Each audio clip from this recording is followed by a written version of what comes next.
Saratuhin niyo lang sa lahat ng mga pintuan!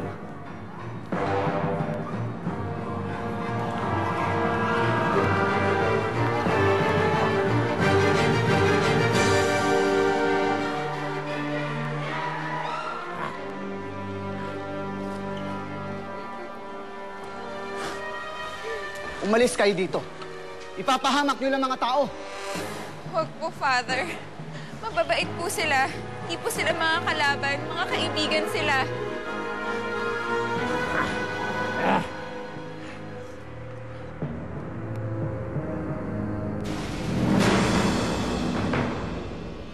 Lumalakas ang loob ng mga alipin dito sa Ampugran. Rina Kuran. Lahat ng mga tao, mga kalahating ambog, mga rapaya, mga lubot, tipunin lahat sila. Isama mo na rin Alicia na yan. Lilinisin natin ang buong Ampugran. At pagkatapos, anong gagawin natin sa kanila? Lahat ng mga rebelde dito sa Ampugran ay lilipunin ko. Susunugin natin sila sa vice. Diyos ko, talungan niyo po kami.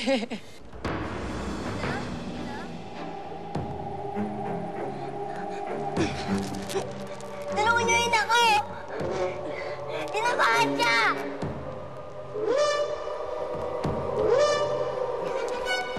Dali natin siya sa loob. May doktor sa kabilang kwarto. Makakatulong yun sa kanya.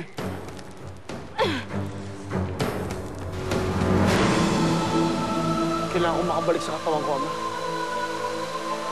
Kailangan ko balikan ang mga tao sa buhay.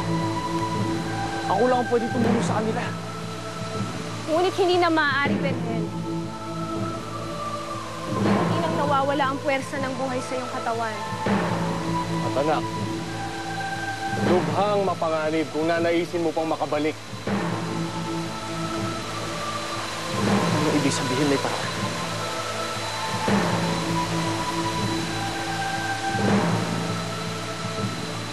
May paraan, anak. Ngunit gaya ng masabi ko, ito'y mapanganib at maaaring makulong ang iyong kaluluwa sa kasalaan. Kasalaan?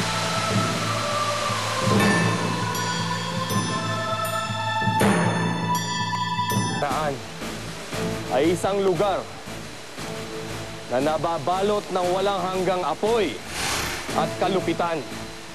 Ito ay pinamumugaran ng mga halimaw na kumakain ng mga kaluluwang ligaw.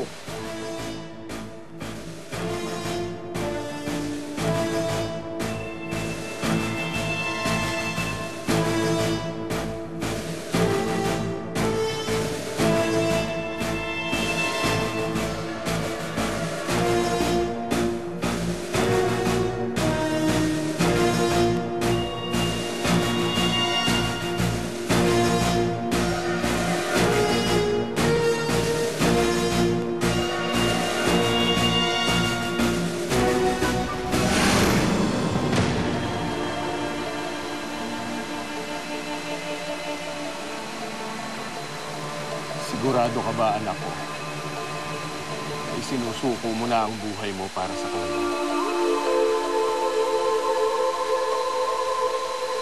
Anak, naririto ka na sa paraiso.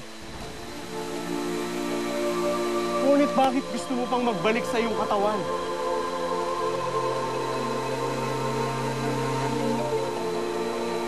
Sinusuko mo na rin ba?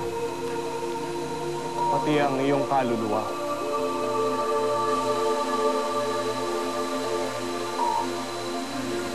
Sila ang mahalaga sa akin, Ama. Kung may pag-asa pa, kung may magagawa pa ako, gagawin ko.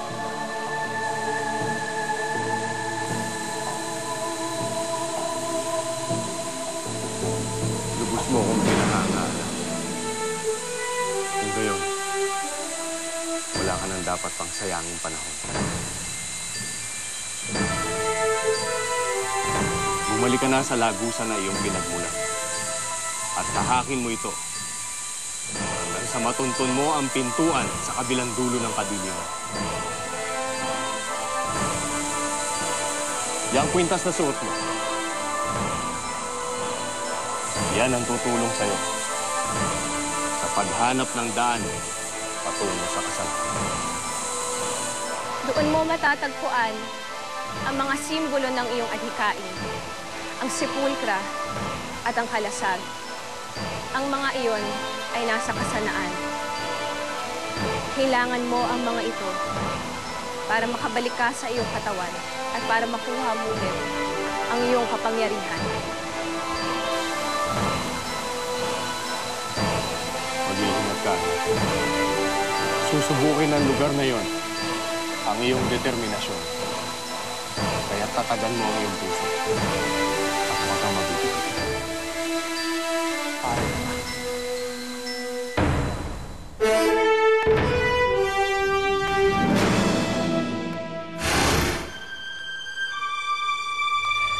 Panginoon ko, tulungan niyo po kami.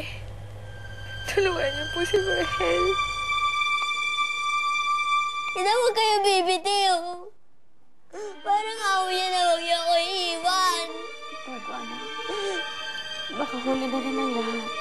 Masyadong malakas ang mga sandata nila. Anong ibig niyo sabihin? Tatandaan mo, anak. Sa maikling panahon na natasama tayo, iyon ang naging pinakamasayang parte ng buhay ko. Ako ba ba? Sensito, Jen. Delikado to. Ako si Talino. Akong pinakamapanganib na tao sa buong mundo. Sa tingin niyo, may kakatakutan pa ako. Saan? Si Punta. Ito ka na lang, Virgel. Hindi mo kailangan ng mga gamit na yan na ginagamit mo sa lupa. Kami na naman ang kailangan mo. Nakabalik kayo isa ang gusto ko. Halika! Binigyan kita ng pagkakataon. Ngayon, sa akin ang kaluluwa mo.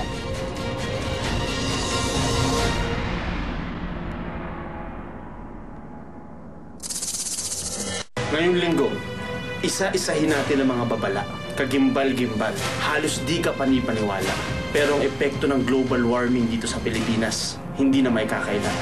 Yan ang patutunayan ng mga signos.